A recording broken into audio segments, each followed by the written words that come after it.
I would bring random friends up there who had never been up big walls sometimes. Like they'd never been up high. I'd teach them how to Jumar, and they would come up for like 4 or 5 days on the wall with me. They'd be super scared, but they would get to experience El Cap. It was fun. Allora, un saluto a tutti, qui ricominciamo col podcast Parole Verticali e iniziamo alla grande. Allora, ci scusiamo in anticipo, più io che Giga, mi sa, del nostro inglese, dovremo parlare inglese, però avevamo l'occasione di avere qua una leggenda vivente, living legend, really, Tommy Caldwell, che è il nostro idolo assoluto. Devo dire che se devo buttare lì una lista di nomi di idoli, lui è tra i primi 2. Sono indeciso. E per Giga penso la stessa cosa. Noi siamo cresciuti con i suoi video, con i suoi scritti, e quindi aveva una conferenza qua vicino a questo luogo e abbiamo detto no, dobbiamo portarlo qua. Non abbiamo la più pallida idea di cosa chiedergli perché non abbiamo tantissimo tempo e ne avremo troppe di domande, e lasciamo a Giga che partirà col tutto. He basically said that you were a kind of big inspiration for all of us, me and from 93, and I have to say for sure your way to climb the big wall and stuff like that, it's something that starting from, let's say, El Capitan, arrived directly here and we tried to do the same stuff on our wall. Basically, it's how we know you. So that's for us now, it's super great to have you here for a podcast that you understand that we don't know exactly what we are doing. So it's that kind of free talk that I think will be something interesting, but the energy now that we want to share with the people that follow us on YouTube and Spotify and whatever, it's about the passion and all the stuff that you do and how I arrive here in Italy, and the story of the Ragni with Matteo della Bordella, and also Fabio once met you in Venden for climbing, and we try to basically to do the same stuff, starting from big wall here, granite big wall, arrive to the wall in Patagonia, how you climb up super fast, for example on Fitzroy Traverse was something super inspiring. Yeah. But probably people for sure know who you are. A good question, it's for us from where you start. Climbing. I mean, first of all, it's really fun for me to be back here. That trip with Matteo, where I met you in Wenden, was such a good trip. It was such a fun trip. And I've done adventurous climbing all over the world, but I felt like the climbing that you guys showed me was some of the scariest stuff I've done, honestly. Like, I climbed granite all over the world, but there's cracks to follow and places to put gear, and there's no cracks. Come on, come on, portami via. You open a variation by using nuts in Vendenstock. I think that you were the first in the story of Venden to go there, climbing on site. Not stopping at a bolt because you didn't know. I couldn't find the bolts. Yeah, that's you the problem. Couldn't find the bolt. Okay, but usually even Uli Stack stop there. No, I want to climb on site. So you use it over a real vertical and slightly overhanging a wall. You use a micronut to open a variation. Just because I didn't know what I was doing. And you don't know, you don't remember maybe, or I never told you, that at that time I was under the wall, but in the low part. Yeah. And I tried to scream to you. Yeah, I scream a lot. No, you're like, on the right. But of course you didn't. Yeah. And you go left, and I was really frightened. No. But in the end, he did 20 meters by using nuts on a 7B, 7C wall without nothing. And then he arrived over the stand. So it needs also to go down. I had to climb back down, And climb. Yeah. Okay. But anyways, so your question was, you want to know my history? Yeah. From the beginning? A bit something like that, because we usually know super well story about Patagonian Capitan super well. Yeah. But how it started exactly? Like, how did it start? It started because my dad was a mountain guide. And so I started climbing from a really young age. It wasn't so common in the U.S. back then to have parents that were mountain guides. But yeah, we did a lot of I would say he was one of the first people in the U.S. to really embrace sport climbing. Okay. Because the United States was kind of not, they didn't like sport climbing. But then Europe, the sport climbers started, the sport climb started to be developed here. And I came here when I was quite young, and we saw sport climbing for this first time. We're like, oh, these people they're getting so strong from having bolted climbs. And so my dad helped bring that to the United States, sort of. Okay. And so we started, and so I spent 10 years really kind of at the beginning of sport climbing in the U.S. And I think that's what got me to where I am. I was one of the people that sport climbed the most, and then took that to El Capitan. And I had the strength from sport climbing. In the beginning, you climbed together with Chris Sharma. Yeah, Chris Sharma. Yeah, because I saw a picture of you, Chris, and another strong guy. But you were basically kids. 15 years old. You were already very strong. In terms of like physical climbing, Europe was leading the way so much for so long, and then we were trying to learn how to sport climb, and then when climbing competitions became a thing, first in Europe, then in the States, that's, just a few years after, that's when I met Chris Sharma, and he, of course, was... And you did the competition also. I did the competitions too, yeah. And you won? I won some competitions early on, when there wasn't that much competition. But once Chris Sharma started competing, I could never win anymore. Maybe, who knows? Yeah, I never could beat Chris Sharma. But I did a lot of competitions in the U.S. I even came to Europe one year when I was maybe 16 years old and did World Cups in Europe. Didn't do so good. Okay. I read once on your book the competition now it's something super specific. You have to train, and little guys start working on in the climbing gym and train a lot just for competition stuff. Yeah. And it was funny when I read your book that you went there, like on that wall. You see someone that was competing, and you just climb up and arrive at the top without understanding exactly that was a kind of big competition. And you won. That was a super nice story, so different compared to how it is now. Yeah. And it's impossible basically now to arrive there for a person that, let's say, just climb on rock and win a competition. That was super. Totally. The level is so much different now. So much different now. You have to start really young. You have to train all the time. If I were starting over right now, I'd be a terrible climber. I don't think I could do the competitions now. The physical ability is so incredible. I feel lucky to have come across that part of climbing. Do you watch competition on TV? Yeah. I like watching the competitions. Yeah. And you prefer the boulder one or the lead one? The bouldering competitions. The style has evolved in a way that is so fun to watch. It's crazy. Yeah. It's a little bit like parkour for me. Yeah. So Alex Honnold was the speaker of the last Soleil City event. It was very, very good. No, he helped. Yeah, he made it really funny. Yeah. Everyone was Alex Honnold is very good in speaking. Yeah, he's really very interested in. Yeah, and he has so much humor, and he makes it fun. Yeah, no, I think he was doing that because he's going to be a commentator at the Olympics. And so he would be. Yeah, he was practicing. For one of the channels, I think for the ESPN channell, which is the TV in the US. Okay, but then you were let's say you fell in love with Yosemite, correct? Yeah.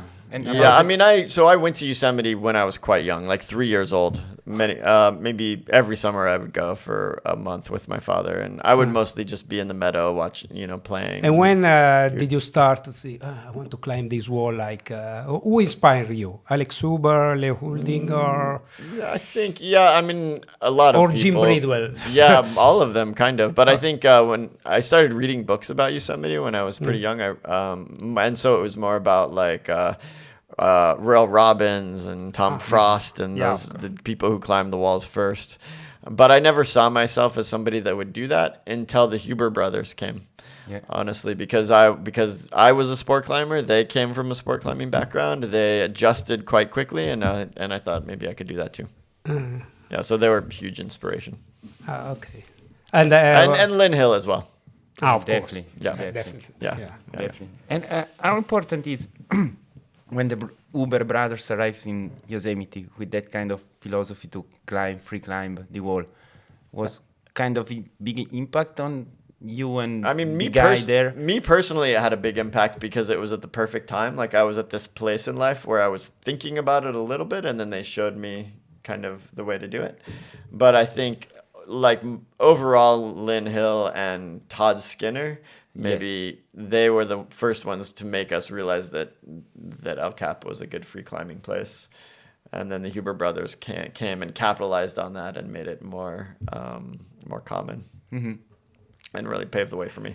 Definitely. Yeah. And so you started to have a sort of tick list. Well, I want to free. Yeah, all the Huber brother routes. Yeah, they had done like 6 of them, and so I went and I climbed all those. A lot. Yeah, and then I went and found my own. Yeah. And then you decided to climb faster than any other, like the nose. Well, yeah, the speed climbing thing is actually never something that I was interested in. It wasn't. I thought it was pretty dangerous. It is pretty dangerous. It is. Yeah. It is. And I just didn't think I was that fast, honestly. But Alex asked me to do it, and whenever he asked me to do something, I was like, I'll give it a try. Okay. So. And then, sorry. Because I was thinking about a little bit before the speed climbing. So let's say 20 years ago, 25 years ago, you probably look at the wall of Capitan and was kind of labyrinth of line going up already. Yeah. Like 8 climbing. My question is how you can choose and how much work, effort you have to put in a project to understand that it's possible to free climb it. Yeah. Or the first process on the first line that you free climb. I don't remember which one was it. Probably Larkin Fear was. Yeah, no, I free climbed the Salathe wall. The Salate was the first one. Yeah, it was the first one, yeah. Yeah. Because of the story, because of the elegance, of the beauty of the lines. It was the only free route up there. Well, the nose existed as well. Yeah, of course. Just the nose and the Salathe. Linel could have. But the nose was too hard. Everybody knew it was too hard. I thought it was too hard for me. So the Salathe was the easiest one. That's why I did that one first. Golden Gate was. It wasn't a route yet. Okay. Yeah, only the Salathe. Even Freerider, they hadn't found the Freerider yet either. Yeah. Okay. Yeah. And your first project that you start by yourself to studying on it to free climb it, how you choose it? So Lurking Fear was the first route that I did the first free ascent of. Okay. But a friend of mine had put a lot of work into it and had almost freed it. And he told me that he thought it was possible. Steve Schneider had been trying to free climb Lurking Steve Fear. Schneider he did also some record in speed climbing as well. Yeah, the speed record of the nose a long time ago. Him and Hans Florian. Steve Schneider taught Hans Florian how to speed climb. Okay. And then Hans Florian taught Alex Honnold and myself how to speed climb. Finally. Yeah. So it was all from Steve Schneider. But yeah, he had spent years trying to free climb Lurking Fear, and he did a bunch of routes where he had this ethic where he would climb like 80 or 90% of the route free, and that was good enough. Okay. His goal, I don't know if his goal was really to free climb the whole thing. He thought 80 or 90% was good enough. And so for me, that was less interesting because you could climb. I wanted to find routes that you could free climb the entire thing. Yeah. I tried as well to free climb Larkin Fear some years Oh, ago. you did? Oh, wow. No, I didn't. I try. Yeah. I try. It's different. I start from here with an idea. Yeah. The idea was, they are probably quite good on crack climbing. Yeah. I saw the hardest pitch are slab climbing stuff. I say, I'm for sure better than them in slab.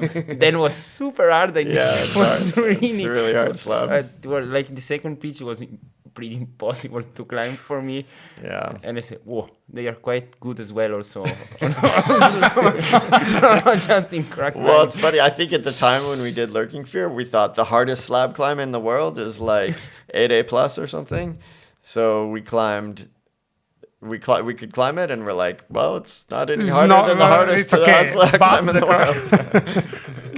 Yeah. It's super hard. It's definitely super hard. Yeah. And then start the process for all the other line, like the dihedral wall. And the dihedral wall, you were the first to free climb it as well. Yeah. But again, I was riding on the coattails of others, if you know what that means. Todd Skinner had put a lot of work into trying to free climb the dihedral wall. And so he decided he couldn't do it, and so to share the project. Yeah, he decided to share it with me. And so it are kind of big community project, or some people that try before and Yeah. share information and Yeah, that work one on was just Todd Skinner and his partner had tried it for a couple years. Okay. What was their reaction to you? I mean, to your attitude to free climbing the routes? I think they were. I mean, You became a sort of this kid is good. Or? yeah, it slowly evolved. You know, Uh-huh. people thought it was a fluke first, and then I slowly gained respect. And then I mean, Todd Skinner came to me and he gave me the topo, and he's like, "Here's my life's dream to do this route, and now I'm going to give it to you." Nice. So yeah, it was at a time where he wanted to see it done, and Yeah. and I was the one who could do it. Who he thought maybe I could do it, and so it was a big gift and very much an honor because I really. I mean, Todd Skinner was also a huge inspiration to me Okay. as well. Yeah. That's super great when climbers share the project and help the other. Yeah. He probably he understand the new generation that was coming Yeah. and share the project. That is something super beautiful. Yeah. But then It's there, not that easy to so find it yeah, out. so most of the routes that early on were routes that other people had the dream, and then I came along and just was able to do it. And then I started to find some, and then I got so addicted to the process that I started to look for my own. So there's a few that nobody had tried really, and then I started to look at them and find them. And But when you say look at them, we know that you stay on downward for a long time Yeah. alone on the rope and tried out the moves. And was the same also for the other one, or the other one was kind of push from the bottom and the other ones I would go for a month maybe, and I Okay. would maybe climb from the bottom to the top. Like on the Okay. dihedral wall, I rope soloed the whole thing over 4 days. Okay. To just feel all the holds and look at everything. And then I came back and fixed ropes on the bottom half, and I would Okay. work on it mostly by myself. And then I got a partner to help me climb it in the end, to belay. And so I did that on a few routes where I had like somebody just to belay me. But then I decided I liked the process better where I had somebody that I was climbing with, like a real partner. And so I did a few like that as well. Yeah, but it was most of the routes until the Dawn Wall would take me about 1 month. I'd go there. I'd work very hard for a month. I would climb all definitely. over every day. I'd be carrying big haul bags and climbing and like just lots of labor. That was always. I'm not actually a very technically good climber. Like I'm not that strong, but I always knew how to work really hard. When you start to attempt the down wall, Yeah. you had the idea, well, I will spend here 1, 2 years or 5 years or something like that, because it was very hard also to say. I mean, did you imagine that it would have been so difficult, so hard to climb? I think at first I was just, I was so familiar with the wall, and everybody knew that it was too steep, and there was, but Impossible, quite impossible. Yeah, but I had climbed so much up there that I was like the one person that knew that. I was like maybe, and I spent so much time looking at it. And But did knew you the angles expect of it the 1 year, walls. 1 month, or not 10 years? No, I think. I imagined it would take longer than the other ones. But and then when I first like climbed the whole route and looked at all the holds, I was like, this is many years probably. Okay. If I can even do it. But you then didn't stop. I did a few times actually. There's time, I think after a couple of years I decided that it was too hard. It was too hard. I wasn't going to be able to do it. But then it would always stay in the back of my mind, and something would draw me back. So one time I totally gave up. I was like, I'm done. I'm not going to do this. And then a friend came to me, the Sender Films guys, the guys that ultimately made the movie in the end. They said they wanted to make a little film clip, just and to just show people what the future was. Yeah. And I went up there for a week with them. It was like all my best friends, all my good friends. There's 5 of us up there on the wall for a week making this movie, climbing all the moves, and I climbed so much better with that, with like my friends around me. We remember very well those clips. Yeah, Eh? the You clip, yeah, remember? we remember. Yeah, super from well. Europe, everything appeared. I mean, what they are doing. What's going on? What's going on there? Because 1 year, 2 year, 3 year, 5 years. Yeah. I mean, what is happening there? Yeah.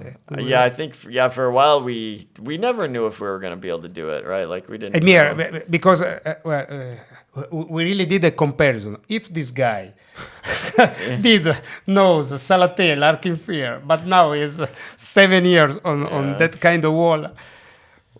This Yeah. wall, it's impossible. But Well, people always think that they're like the perseverance was so incredible to go back year after year.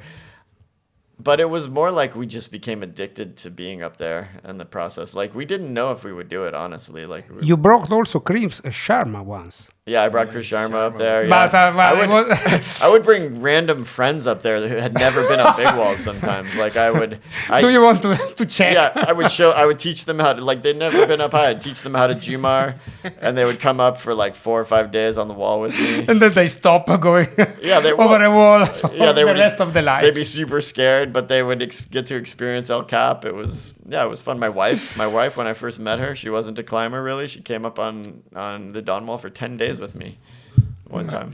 So it was. What was the reaction of Chris? Chris just thought it was too much work. I mean, Chris is like, he's such a phenomenally good climber, but like big wall free climbing is like having a job. You know, it's like labor. You're doing so much labor. And Chris is like, he likes to climb with his shirt off in the in the sun, you know? close to the car. He loves the actual climbing, but big wall Yeah, he free quit climb. the competition for the same. Yeah. I mean, for the same reason. Too much work to Yeah. to do competition. Yeah, but big wall free climbing is just labor, you know? Yeah, There's so much like hauling bags and Yeah. all that kind of stuff. I remember something, but not at your level, of course. Yeah. But Chris, I mean, we had fun up there while we were up there. It was fun to watch him. He was good. He was pretty good. How at many the days style of he was climbing. with you on the wall? Maybe 10 days or something. It was strange though because there was the big dyno, you know, Ah, there's a the famous famous dyno. one, of course. And we brought him up there because I was like, if somebody can do the dyno, it's going to be Chris Sharma. Like, if anybody can do this, it's going to be Chris Sharma. But he couldn't even get close, actually. Oh, no. He was too... Strange. He was, like, afraid a little bit. It's hard to... Yeah, because Yeah, you're way up off the ground. Of course. You would kind of, like, just jump a little bit and just be like, ah! And then after that, I think he lost motivation. yeah, okay. And then the holds are so sharp and it's painful. Yeah.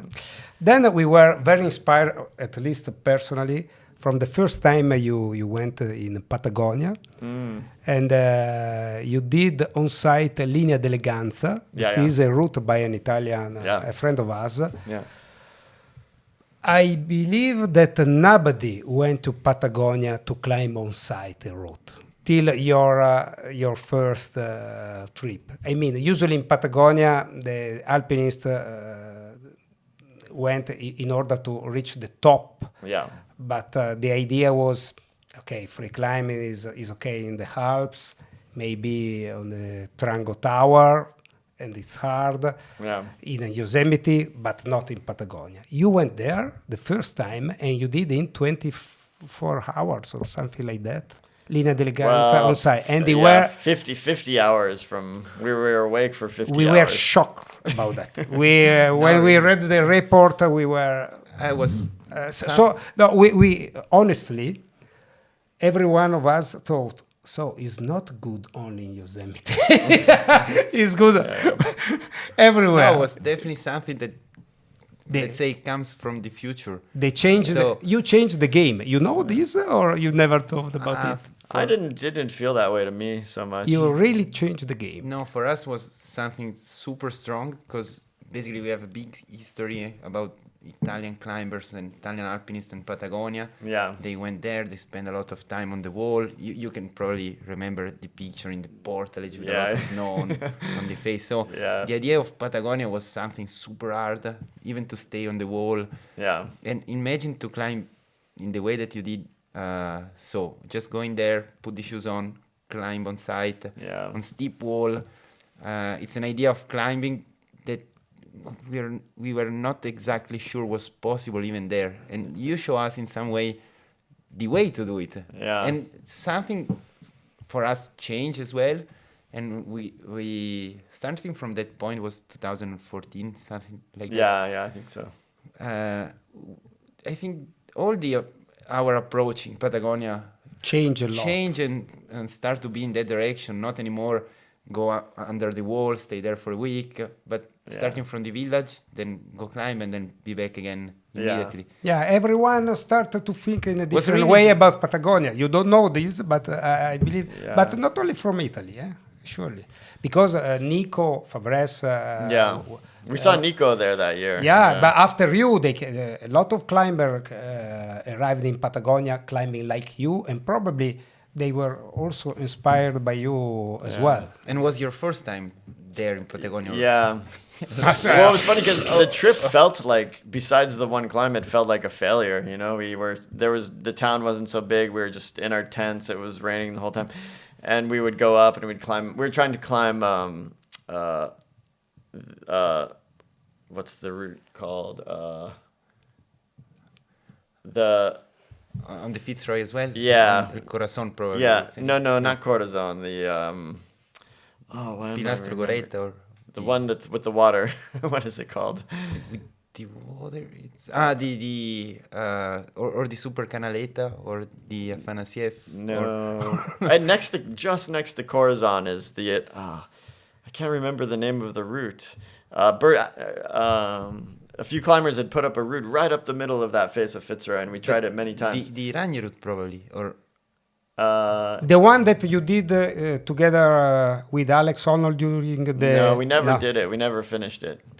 Okay. We tried many times, and we just got wet, and we failed multiple times, and so we almost left Patagonia. But first east trip. of Fitzroy? No? Yeah, still on the east face of Fitzroy. Why can't I remember the Could name? be the Ragni... Could Is be the the Ragni Ragni route, probably, the one straight up like a straight line. Yeah. Probably It was the probably Ragni the route, so our group did in the 76. 1976. It was a Ragni route. I think it was like Kurt Albert, maybe. Kurt Albert. There on the Fitzroy. Okay, we don't. Anyways. But anyway, you tried that, and we just you got failed. beat. Yeah, we failed. We got beat down. I thought we were terrible climbers at Patagonia, and then Linea Eleganza was this fluke. Like I didn't even know the route existed, but we had failed so much on the other ones, and then we saw a little bit of good weather at our last day of the trip, and we were like, maybe we should just go try this route, and then it worked out. And so sometimes I don't know. I think sometimes you just you stumble upon things just because you don't know. We just didn't know the history. And so we tried it a different way just because we didn't know what the norm was. Was an adventure? Yes. What's that? Was a really wild adventure? Yes. Oh no, for sure it was a big adventure. How many hours did you spend? 50 hours from 50. from leaving the tent at Rio Blanco, Camp Rio Okay. Blanco, back to our tent was 50 hours. How many hours you slept? No sleeping. No sleeping. No, we saw the sun come up 3 times. So 50 hours climbing and honestly- rappelling without sleeping. You Yeah. were exhausted, I hope, after very 50 hours. Oh yeah. I mean, when we approached the mountain, we were like, we didn't think we were gonna climb. We were like, maybe the weather's gonna be good. We have our stuff. We don't have bivy gear. We just You didn't have... we had no bivy gear. And so and then we got up to the top, and the weather was bad. We were hiking, and then we were sitting there drinking coffee, and then the skies got blue, and we're like, okay, I guess we're. Is a Tommy Caldo style. I mean, you're crazy. I guess we'll try and climb, and then we got to the base of the route, and we had a topo, but I lost the topo. I didn't even have a topo. I was like, I think I remember, maybe it goes here, and then we start climbing, and then we find the pitons, and we find little bits of rope, and we managed to find the route, but we had no information. We didn't know what we were getting ourselves into, and I think that's why it worked. Honestly, we didn't have the intimidation of knowing the history. And so we climbed. We had no bivy gear. It got dark. We're like, we're gonna freeze if we don't keep climbing. So we just kept climbing. It's more than inspiration. Yeah. So we just kind of stumbled upon it.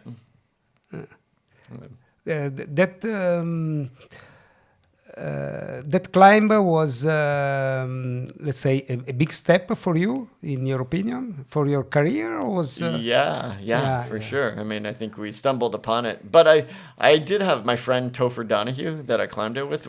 He was pretty experienced in Patagonia. Okay. But he didn't tell me the history. You know, he was more. I think his routes, the climbs he had done were more ice climbs. Yeah. But it's true that you didn't know how to put a rampons or something like that. I mean, was the first time or something like that you were in? I mean, I had worn crampons before. I had climbed. But you are not an expert. No. No. I came to Europe when I was quite young. When we saw sport climbing for the first time, and we climbed Mont Blanc and the Matterhorn, like the easy routes. That was most of my experience with crampons. Background was there. Yeah. Okay. Yeah, but then the approach, it's not that complicated to arrive there. So No. it's pretty like walking and. Yeah, but there was, I think, on Linea de Eleganza, there was one or two pitches that were pretty hard ice climbing. Well, yeah, it could be about condition could change a lot. And so my partner, luckily, he was a really good ice climber. And when did you start to think about the Traverse of Fitzroy? Because that performance for us, because you did also during that Traverse the Goretta route, no? Yeah. And we were shocked for the second time. The first was with the Linea del Gans, from the fact that you did that in one afternoon, something like that, in 3 hours or something like that, by using only 3 stands. So you climb like a speed climbing in Yosemite. Yeah. But it's 1,200 meter. It's also pretty hard. They told me it's pretty hard. Yeah, and we were shocked. They climb like scrambling and that's because the idea came because many people had been thinking about it for a long time. I mean, after I climbed Linea de Eleganza, it was like, if you thought about the future of Patagonia, that was one of the main objectives that people because considered. Alex Huber tried it. Alex Huber had tried it. Also, Dean Potter had tried it a bunch, and he was a good friend of ours. And then, I mean, so many people had tried it. And then Alex, we had climbed big link-ups in Yosemite. Like, we climbed El Cap and Half Dome and Mount Watkins all free in a day. So that's hard climbing, a lot of very hard climbing. And we just knew that we were so fast at that type of climbing. We knew how to do that really well. And so the idea was to see if we could kind of apply that technique to Patagonia. And I think in the past, the style that everybody had used to try and do the Fitz Traverse was to have one person carry the big backpack and Jumar ascend the rope, use ascenders. And so I think we were the first to try to simulclimb the whole thing. Mm-hmm.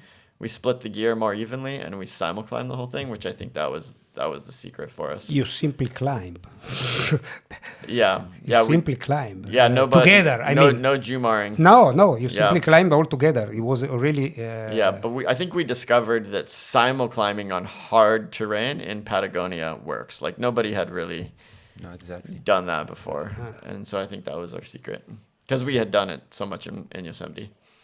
Yeah. And because the problem was your rope always wore out. When you Jumar on the rope on the very rough rock, you lose your rope. Like, it wears out. And when you simulclimb, you never weight the rope, so it makes the rope last. You were very light in approaching this traverse. I mean, how many kilograms did you? Very small packs. Yeah, we had one sleeping bag. We did bring a tent, though, with poles, but it seemed like we managed to pack pretty well. Like, we took, there was another friend, Mikey Schaefer, who's climbed a lot down there. He's like the master of packing very light and figuring out He repeated my route in Peru. Oh, really? Oh, yeah, cool. Yeah. Nice. So he's so good at, like, systems and understanding how to pack. And not like you and Alex. Well, he's not as strong of a climber, but he's very smart. Yeah. He's very smart. So he helped us. He was stronger from a strategic point of view. Yeah. But he helped us learn how to pack all of our stuff, right? But Alex didn't take it seriously. He didn't, like, I think Mikey, or maybe I gave Alex a list. I was like, bring all these things to Patagonia, because he had never climbed down there before, and he didn't bring any of it. And so we didn't even have that's why he didn't have the good crampons, and fantastic. That's a little bit funny, because when some of us think about an ascent in Patagonia, we prepare for a month. We collect all this stuff. We have to be sure to have it. It's pretty kind of funny approach to her that you were there like a small backpack and. Like a 5 pitches route or something like that. Yeah. But if you imagine something like the two experience, so climb on a big face like an hard climb on Fitzroy or do the traverse, which is the idea for you of climbing? So still the steep wall, the hard line, or that kind of big tour around, moving fast and light? Honestly, prefer to see the wall and Yeah. figure it out if the line is possible, as hard as possible in my possibility, honestly. Yeah, I like the diversity. I like it. I like doing it all. I think as I'm getting a little bit older and I feel like I'm not pulling as hard as I used to on hard climbing, and but I know how to suffer, and so the big traverses are seeming fun to me right now. But I still like the idea of going and doing big hard faces. Yeah, maybe not there in Patagonia. The problem there in Patagonia, you have this steep and hard face, but the windows are super short. Yeah. And so it's pretty hard to, let's say, work on a single pitch, for example. So when it's done, how it's done, you have to run to the top most of the time.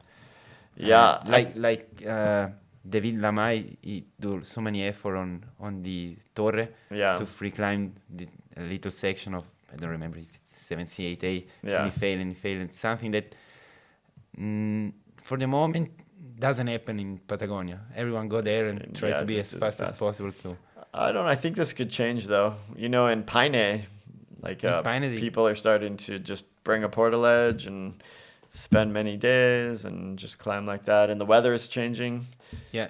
Sometimes you get bigger weather windows than you used to. The weather forecasting is huge. You never helpful. go to Paine? No, I've never been to Paine. I want to go.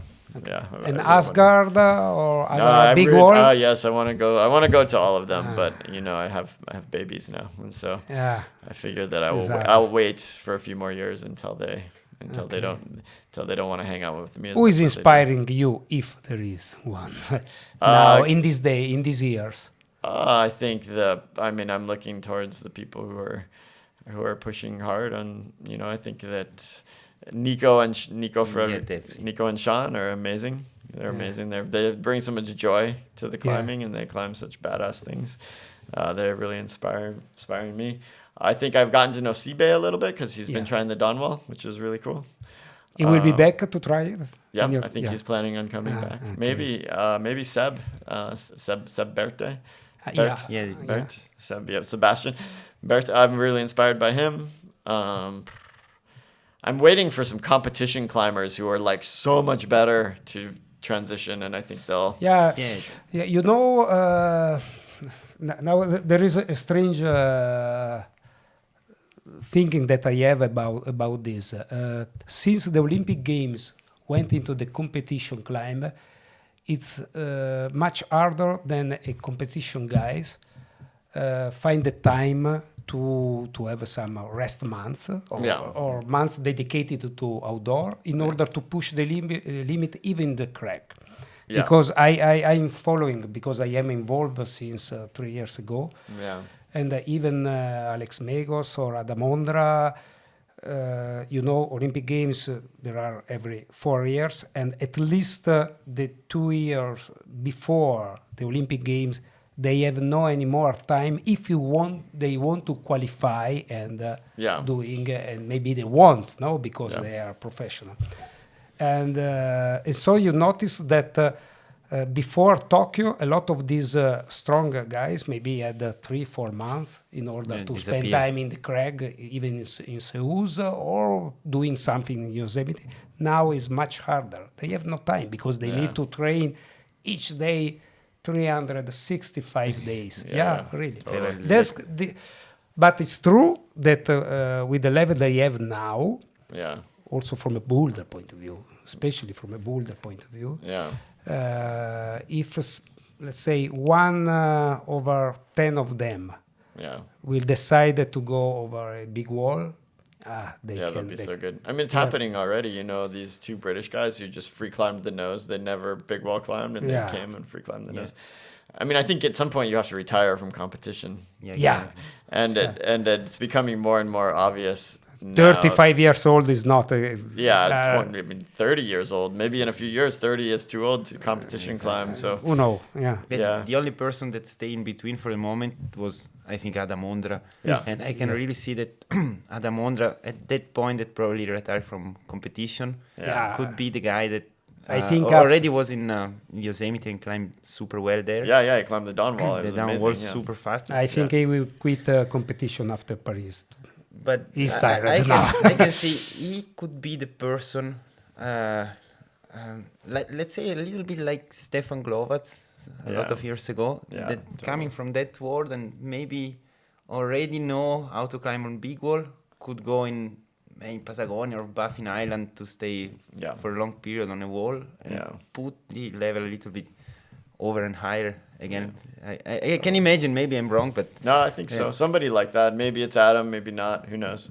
But somebody. I mean, I but think we have there's a lot of energy stuck for the moment, and at some point it will Yeah. start. Don't forget the female. And the female as well. Yeah, I mean, Lynn Hill. That's why she did so good on Yeah, Capitan, exactly. right? Because If, she. if I think about the first 10 lady climbing in the World Cup now in lead, they have an amazing level. They can. Yeah, or Catherine Destaville did this. Yeah, It was and the then same. now the level of now is So high. I can imagine Yanya Gambre on a big wall. I mean, in Yosemite, Yeah. it's- Yeah, and I think you're right. If there's she would be a storm, to be honest. Yeah, if 1 in 10, if 2% of the retired competition climbers decide to go do big adventure climbing, Yeah. Yeah. they can change it. They can The change the game world. again. Like I think, Yeah, like everybody up, all of the stuff I've done, it'll just seem like child's play.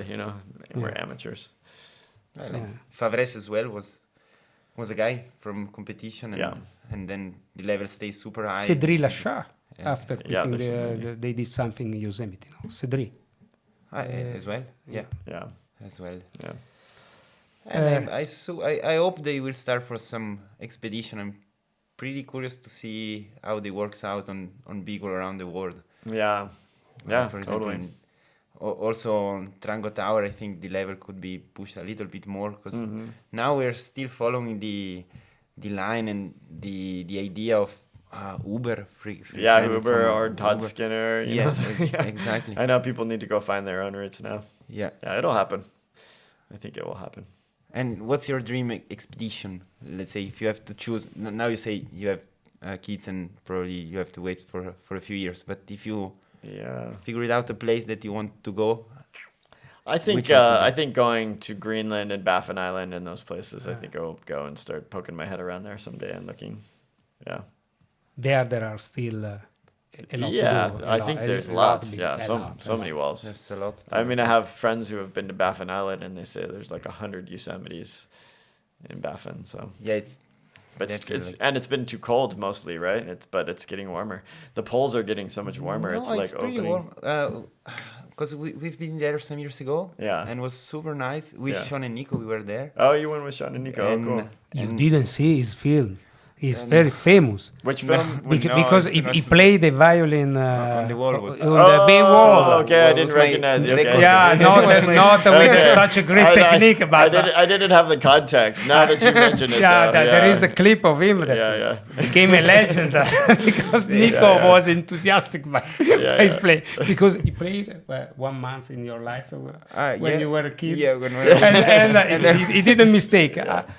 Because of course they asked to Matteo and him and Luca. We need to play some music. Yeah. And then he said, I can play violin. I play violin. Okay, perfect. Stupid yeah. idea, but he Yeah, didn't knew how to play it. Yeah, yeah. No, I there was- is one clip of him that is legend. Did you get better at playing the violin on the trip? You No, practiced definitely a lot? no. The idea was if I have to play a violin for a month and a half, for sure I practice and I will be pretty okay for play with the other one. Yeah. But at the end, it's super hard to accord it. Violin was a kind of big mistake to bring the violin there. Was Sean like, It was like it sounds terrible. because they are pretty good to play the flute and the guitar as well. But Yeah, the you should have played the spoons, yeah. something like that. Yeah. And look and play the spoon. Yeah, But it's great because it's not that cold. You Really? climb with Oh, the that's fleece. good. Yeah, yeah. And then the day are 24 Yeah. day light. Yeah. So you can climb and climb and climb without think about when it's dark. Yeah. It's great, and it's So for your easy. 50 hours attitude is perfect. Yeah. Yeah, totally. Yeah, that sounds fun. One of my dreams is to go in Lotus Tower.